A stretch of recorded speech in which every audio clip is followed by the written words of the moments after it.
খোকাবাবুর প্রত্যাবর্তন, রবীন্দ্রনাথ ঠাকুর। রাইচরণ যখন বাবুদের বাড়ি প্রথম চাকরি করতে আসে তখন তাহার বয়স 12। যশোর জেলায় বাড়ি, লম্বা চুল, বড় বড় চোখ, শ্যামচিক্কন ছিপছিপে বালক, জাতিতে কায়স্থ। তাহার প্রভুরাও কায়স্থ। বাবুদের 1 বৎসর বয়স্ক একটি শিশুর রক্ষণ ও পালন কার্যে সহায়তা করা তাহার প্রধান কর্তব্য ছিল। সেই শিশুটি কালক্রমে রাইচরণের কক্ষ ছাড়িয়া স্কুল ছাড়িয়া কলেজে, অবশেষে কলেজ ছাড়িয়া মুন্সেফিতে প্রবেশ করিয়াছে। রাইচরণ এখনো তাহার ভৃত্য। তাহার আরেকটি মণি বাড়ি আছে। মা ঠাকুরানী ঘরে আসিয়াছেন, সুতরাং অনুকূলবাবুর ওপর রাইচরণের পূর্বে যতটা অধিকার ছিল তাহার অধিকাংশই নতুন কর্ত্রীর হস্তগত হইয়াছে। কিন্তু কর্ত্রী যখন রাইচরণের পূর্বাধিকার কতকটা হ্রাস করিয়া লইয়াছেন, তেমনি একটি নতুন অধিকার দিয়া অনেকটা পূরণ করিয়া দিয়াছেন।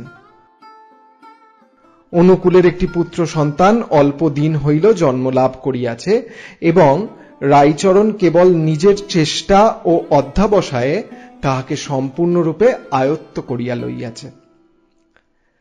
তাহাকে এমনই উৎসাহের সহিত দোলাইতে আরম্ভ করিয়াছে, এমনই নিপুণতার সহিত তাহাকে 2 হাতে ধরিয়া আকাশে উৎক্ষিপ্ত করে, তাহার মুখের কাছে আসিয়া এমন সশব্দে শিরশ্চালন করিতে থাকে, উত্তরের কোনো প্রত্যাশা না করিয়া এমন সকল সম্পূর্ণ অর্থহীন অসঙ্গত প্রশ্ন সুর করিয়া শিশুর প্রতি প্রয়োগ করিতে থাকে যে এই ক্ষুদ্র আনুকৌলবটি রাইচরণকে দেখিলে একেবারে পুলকিত হইয়া ওঠে। অবশেষে ছেলেটি যখন হামাগুড়ি দিয়া অতি সাবধানে চৌকাঠ পার হইত এবং কেহ ধরিতে আসিলে খিলখিল হাস্য কলরব তুলিয়া দ্রুত বেগে নিরাপদ স্থানে লুকাইতে চেষ্টা করিত, তখন রাইচরণ তাহার অসাধারণ চাতুর্য ও বিচার শক্তি দেখিয়া চমৎকৃত হইয়া যাইত। মার কাছে গিয়া সগর্বে সবিস্ময়ে বলিত, মা, তোমার ছেলে বড় হলে জজ হবে, 5,000 টাকা রোজগার করবে। পৃথিবীতে আর কোন মানব সন্তান যে এই বয়সে চৌকাঠ লঙ্ঘন প্রভৃতি অসম্ভব চাতুর্যের পরিচয় দিতে পারে তাহা রাইচরণের ধ্যানের অগম্য। কেবল ভবিষ্যৎ জজেদের পক্ষে কিছুই আশ্চর্য নহে।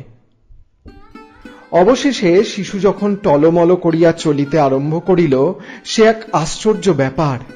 এবং যখন মাকে মা, পিসিকে পিচি এবং রাইচরণকে চন্ন বলিয়া সম্ভাষণ করিল, তখন রাইচরণ সেই প্রত্যয়াতীত সংবাদ যাহার তাহার কাছে ঘোষণা করিতে লাগিল।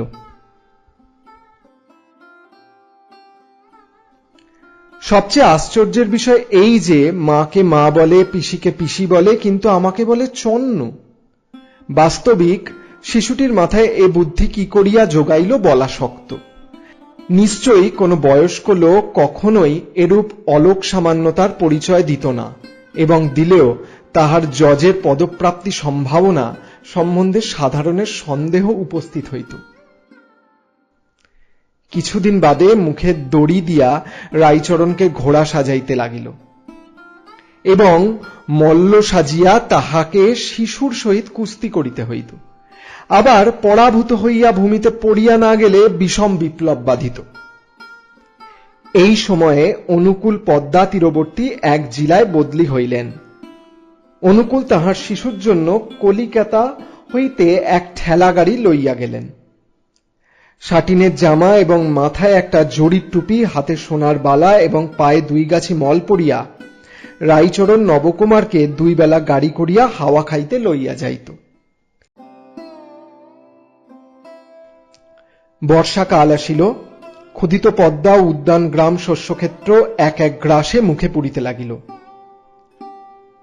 বালুকাচরের কাশবন এবং ঝাউ বন জলে ডুবিয়া গেল।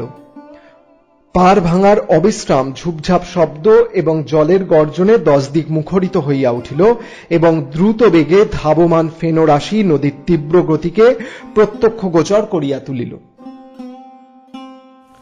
অপরাহ্নে মেঘ করিয়াছিল, কিন্তু বৃষ্টির কোনো সম্ভাবনা ছিল না। রাইচরণের খামখেয়ালি ক্ষুদ্র প্রভু কিছুতেই ঘরে থাকিতে চাহিল না। গাড়ির ওপর চড়িয়া বসিল। রাইচরণ ধীরে ধীরে ঘাড়ি ঠেলিয়া ধান্যক্ষেত্রের প্রান্তে নদীর তীরে আসিয়া উপস্থিত হইল। নদীতে একটিও নৌকা নাই, মাঠে একটিও লোক নাই। মেঘের ছিদ্র দিয়া দেখা গেল পরপারে জনহীন বালুকা তীরে শব্দহীন দীপ্ত সমারোহের সহিত সূর্যাস্তের আয়োজন হইতেছে। সেই নিস্তব্ধতার মধ্যে শিশু সহসা একদিকে অঙ্গুলি নির্দেশ করিয়া বলিল, চন্ন ফু। অনতি দূরে সজল পঙ্কিল ভূমির উপর একটি বৃহৎ কদম্ব বৃক্ষের উচ্চ শাখায় গুটি কত কদম্ব ফুল ফুটিয়াছিল। সেই দিকে শিশুর লুব্ধ দৃষ্টি আকৃষ্ট হইয়াছিল। 2-4 দিন হইল রাইচরণ কাঠি দিয়া বিদ্ধ করিয়া তাহাকে কদম্ব ফুলের গাড়ি বানাইয়া দিয়াছিল। তাহাতে দড়ি বাঁধিয়া টানিতে এত আনন্দবোধ হইয়াছিল যে সেদিন রাইচরণকে আর লাগাম পড়িতে হয় নাই। ঘোড়া হইতে সে একেবারে সহিসের পদে উন্নীত হইয়াছিল। কাদা ভাঙিয়া ফুল তুলিতে যাইতে চন্নর প্রবৃত্তি হইল না। তাড়াতাড়ি বিপরীত দিকে অঙ্গুলি নির্দেশ করিয়া বলিল, দেখো দেখো, ওই দিকে দেখো পাখি, ওই উড়ে গেল, ওই গেল। আয় রে পাখি, আয় আয়। এইরূপ অবিশ্রান্ত বিচিত্র কলরব করিতে করিতে সবেগে গাড়ি ঠেলিতে লাগিল। কিন্তু যে ছেলের ভবিষ্যতে জজ হইবার কোন সম্ভাবনা আছে তাহাকে এরূপ সামান্য উপায়ে ভুলাইবার প্রত্যাশা করা বৃথা। বিশেষত চারিদিকে দৃষ্টি আকর্ষণের উপযোগী কিছুই ছিল না এবং কাল্পনিক পাখি লইয়া অধিকক্ষণ কাজ চলে না। রাইচরণ বলিল, তবে তুমি গাড়িতে বসে থাকো, আমি চট করে ফুল তুলে আনছি। খবরদার জলের ধারে যেও না। বলিয়া হাঁটুর ওপর কাপড় তুলিয়া কদম্ব বৃক্ষের অভিমুখে চলিল। কিন্তু ওই যে জলের ধারে যাইতে নিষেধ করিয়া গেল, তাহাতে শিশুর মন কদম্ব ফুল হইতে প্রত্যাবৃত্ত হইয়া সেই মুহূর্তেই জলের দিকে ধাবিত হইল। দেখিল জল খলখল ছলছল করিয়া ছুটিয়া চলিয়াছে। যেন দুষ্টামি করিয়া কোন এক বৃহৎ রাইচরণের হাত এড়াইয়া 1 লক্ষ শিশু প্রবাহ সহাস্য কলস্বরে নিষিদ্ধ স্থানাভিমুখে দ্রুত বেগে পলায়ন করিয়াছে। তাহাদের সেই অসাধু দৃষ্টান্তে মানব শিশুর চিত্ত চঞ্চল হইয়া উঠিল।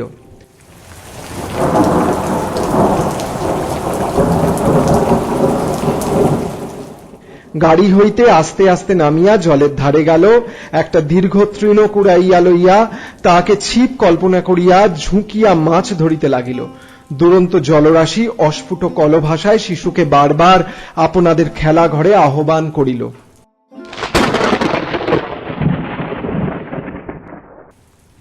একেবারে ঝপ করিয়া একটা শব্দ হইল, কিন্তু বর্ষার পদ্মা তীরে এমন শব্দ কত শোনা যায়। রাইচরণ আঁচল ভরিয়া কদম্ব ফুল তুলিল, গাছ হইতে নামিয়া সহাস্য মুখে গাড়ির কাছে আসিয়া দেখিল কেহ নাই। চারিদিকে চাহিয়া দেখিল কোথাও কাহারও কোনো চিহ্ন নাই।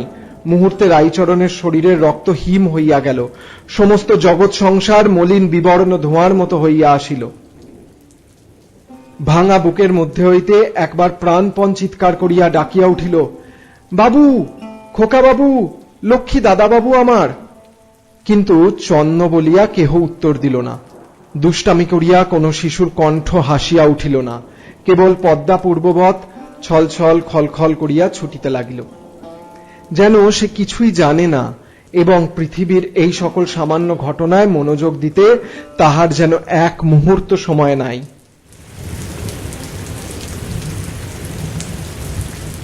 সন্ধ্যা হইয়া আসিলে উৎকণ্ঠিত জননী চারিদিকে লোক পাঠাইয়া দিলেন।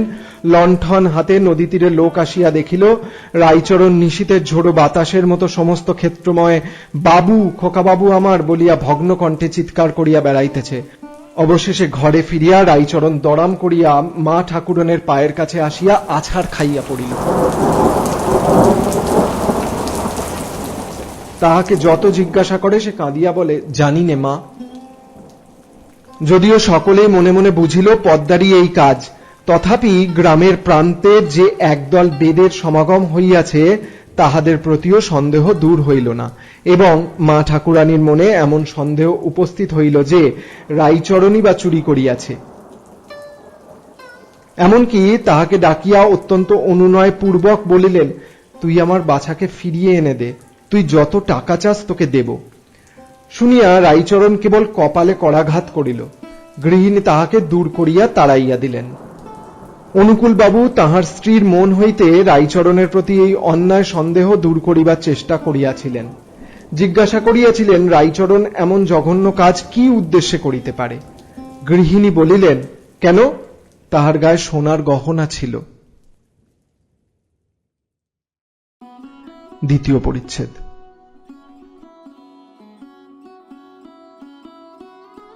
রাইচরণ দেশে ফিরিয়া গেল।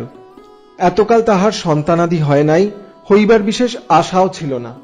কিন্তু দৈবক্রমে বৎসর না যাইতেই তাহার স্ত্রী অধিক বয়সে একটি পুত্র সন্তান প্রসব করিয়া লোকলীলা সংবরণ করিল।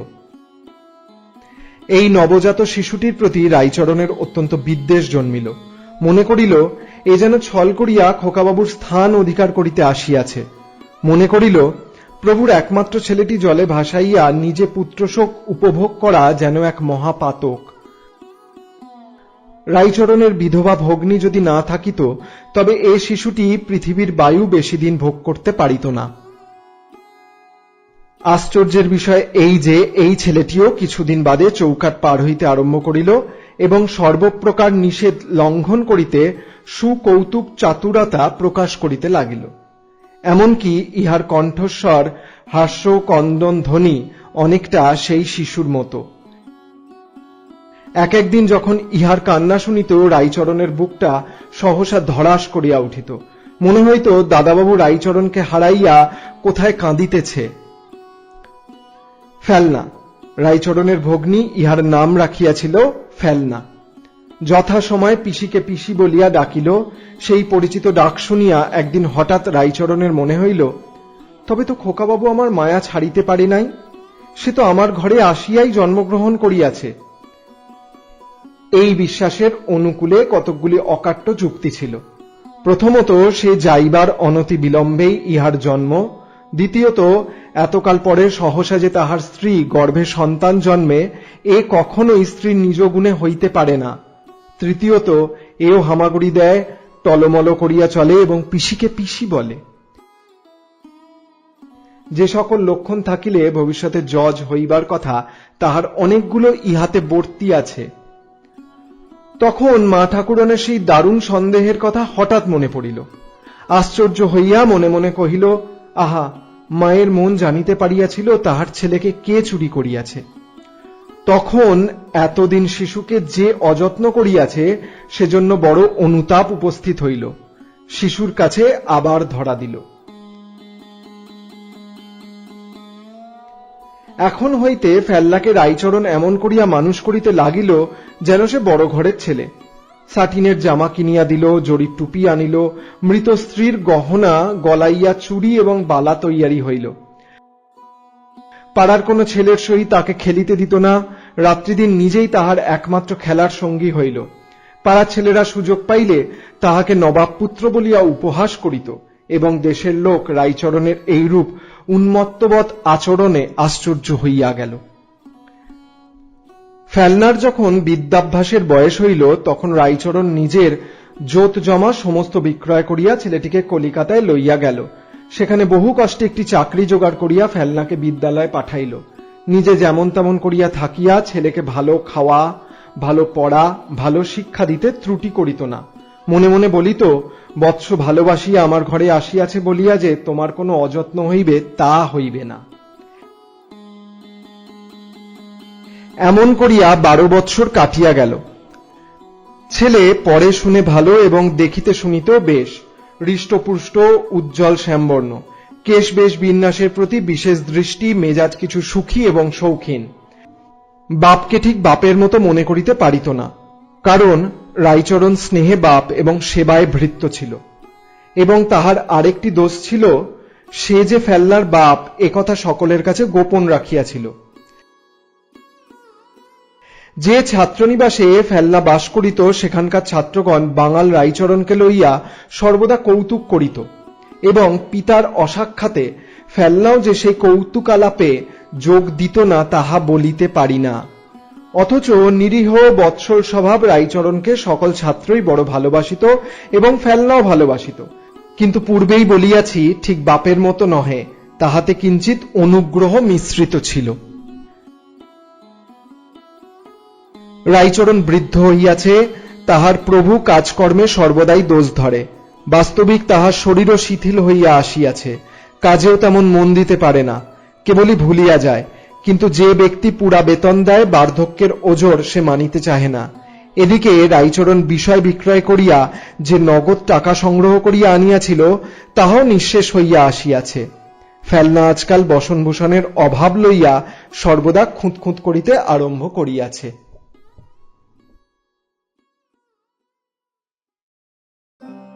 তৃতীয় পরিচ্ছেদ। একদিন রাইচরণ হঠাৎ কর্মে জবাব দিল এবং ফেলনাকে কিছু টাকা দিয়া বলিল, আবশ্যক পড়িয়াছে, আমি কিছুদিনের মতো দেশে যাইতেছি। এই বলিয়া বারাসতে গিয়া উপস্থিত হইল। অনুকূলবাবু তখন সেখানে মুনসেফ ছিলেন। অনুকূলের আর দ্বিতীয় সন্তান হয় নাই, গৃহিণী এখনো সেই পুত্রশোক বক্ষের মধ্যে লালন করিতেছিলেন। একদিন সন্ধ্যার সময় বাবু কাছারি হইতে আসিয়া বিশ্রাম করিতেছেন এবং কর্ত্রী একটি সন্ন্যাসীর নিকট হইতে সন্তান কামনায় বহু মূল্যে একটি শিকড় ও আশীর্বাদ কিনিতেছেন। এমন সময় প্রাঙ্গণে শব্দ উঠিল, জয় হোক মা।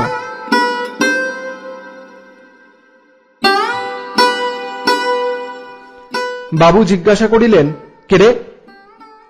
রাইচরণ আসিয়া প্রণাম করিয়া বলিল, আমি রাইচরণ। বৃদ্ধকে দেখিয়া অনুকূলের হৃদয় আর্দ্র হইয়া উঠিল। তাহার বর্তমান অবস্থা সম্বন্ধে সহস্র প্রশ্ন এবং আবার তাহাকে কর্মে নিয়োগ করিবার প্রস্তাব করিলেন। রাইচরণ ম্লান হাস্য করিয়া কহিল, মা ঠাকুরনকে একবার প্রণাম করিতে চাই। অনুকূল তাহাকে সঙ্গে করিয়া অন্তঃপুরে লইয়া গেলেন। মা ঠাকুরন রাইচরণকে তেমন প্রসন্নভাবে সমাদর করিলেন না। রাইচরণ তৎপ্রতি লক্ষ্য না করিয়া জোর হস্তে কহিল, প্রভু, মা, আমি তোমাদের ছেলেকে চুরি করিয়া লইয়াছিলাম। পদ্মাও নয়, আর কেহও নয়, কৃতজ্ঞ অধম এই আমি। অনুকূল বলিয়া উঠিলেন, বলিস কি রে, কোথায় সে? আজ্ঞা, আমার কাছেই আছে, আমি পরশ্ব আনিয়া দিব। সেদিন রবিবার, কাছারি নাই। প্রাতঃকাল হইতে স্ত্রী পুরুষ দুজনেই উন্মুখভাবে পথ চাহিয়া বসিয়া আছেন। 10টার সময় ফেলনাকে সঙ্গে লইয়া রাইচরণ আসিয়া উপস্থিত হইল। অনুকূলের স্ত্রী কোনো প্রশ্ন, কোনো বিচার না করিয়া তাহাকে কোলে বসাইয়া, তাহাকে স্পর্শ করিয়া, তাহার আঘ্রাণ লইয়া অতৃপ্ত নয়নে তাহার মুখ নিরীক্ষণ করিয়া কাঁদিয়া হাসিয়া ব্যাকুল হইয়া উঠিলেন। বাস্তবিক ছেলেটি দেখিতে বেশ, বেশভূষা আকারে প্রকারে দারিদ্র্যের কোনো লক্ষণ নাই। মুখে অত্যন্ত প্রিয় দর্শন, বিনীত সলজ্জ ভাব দেখিয়া অনুকূলের হৃদয়েও সহসা স্নেহ উচ্ছ্বসিত হইয়া উঠিল। তথাপি তিনি অবিচলিত ভাব ধারণ করিয়া জিজ্ঞাসা করিলেন, কোন প্রমাণ আছে? রাইচরণ কহিল, এমন কাজের প্রমাণ কি করিয়া থাকিবে? আমি যে তোমার ছেলে চুরি করিয়াছিলাম সে কেবল ভগবান জানেন, পৃথিবীর আর কেহ জানে না। অনুকূল ভাবিয়া স্থির করিলেন যে ছেলেটিকে পাইবা মাত্র তাহার স্ত্রী যেরূপ আগ্রহের সহিত তাহাকে আগলাইয়া ধরিয়াছেন, এখন প্রমাণ সংগ্রহের চেষ্টা করা সুযুক্তি নহে। যেমনই হউক, বিশ্বাস করাই ভালো। তাছাড়া রাইচরণ এমন ছেলেই বা কোথায় পাবে, এবং বৃদ্ধ ভৃত্য তাহাকে অকারণ প্রতারণাই বা কেন করিবে? ছেলেটির সহিত কথোপকথন করিয়া জানিলেন যে সে শিশুকাল হইতে রাইচরণের সহিত আছে এবং রাইচরণকে সে পিতা বলিয়া জানিত, কিন্তু রাইচরণ কখনো তাহার প্রতি পিতার ন্যায় ব্যবহার করে নাই, অনেকটা ভৃত্যের ভাব ছিল। অনুকূল মন হইতে সন্দেহ দূর করিয়া বলিলেন, কিন্তু রাইচরণ, তুই আর আমাদের ছায়া মারাইতে পারবি না। রাইচরণ করজোরে গদগদ কণ্ঠে বলিল, প্রভু, বৃদ্ধ বয়সে কোথায় যাইব? কর্ত্রী বলিলেন, আহা থাক, আমার বাছার কল্যাণ হোক, ওকে আমি মাপ করিলাম। ন্যায়পরায়ণ অনুকূল বলিলেন, যে কাজ করিয়াছে উহাকে মাপ করা যায় না। রাইচরণ অনুকূলের পা জড়াইয়া কহিল, আমি করি নাই, ঈশ্বর করিয়াছেন। নিজের পাপ ঈশ্বরের স্কন্ধে চাপাইবার চেষ্টা দেখিয়া অনুকূল আরো বিরক্ত হইয়া কহিলেন, যে এমন বিশ্বাসঘাতকতার কাজ করিয়াছে তাহাকে আর বিশ্বাস করা কর্তব্য নয়। রাইচরণ প্রভুর পা ছাড়িয়া কহিল, সে আমি নয় প্রভু। তবে কে? আমার অদৃষ্ট। কিন্তু এরূপ কৈফিয়তে কোন শিক্ষিত লোকের সন্তোষ হইতে পারে না। রাইচরণ বলিল, পৃথিবীতে আমার আর কেহ নাই। ফেলনা যখন দেখল সে মুনসেফের সন্তান রাইচরণ তাহাকে এতদিন চুরি করিয়া নিজের ছেলে বলিয়া অপমানিত করিয়াছে, তখন তাহার মনে মনে কিছু রাগ হইল। কিন্তু তথাপি উদারভাবে পিতাকে বলিল, বাবা, উহাকে মাপ করো, বাড়িতে থাকিতে না দাও, উহার মাসিক কিছু টাকা বরাদ্দ করিয়া দাও। ইহার পর রাইচরণ কোনো কথা না বলিয়া একবার পুত্রের মুখ নিরীক্ষণ করিল, সকলকে প্রণাম করিল। তাহার পর দ্বারের বাহির হইয়া পৃথিবীর অগণ্য লোকের মধ্যে মিশিয়া গেল। মাসান্তে অনুকূল যখন তাহার দেশের ঠিকানায় কিঞ্চিৎ বৃত্তি পাঠাইলেন, তখন সে টাকা ফিরিয়া আসিল। সেখানে কোনো লোক নাই।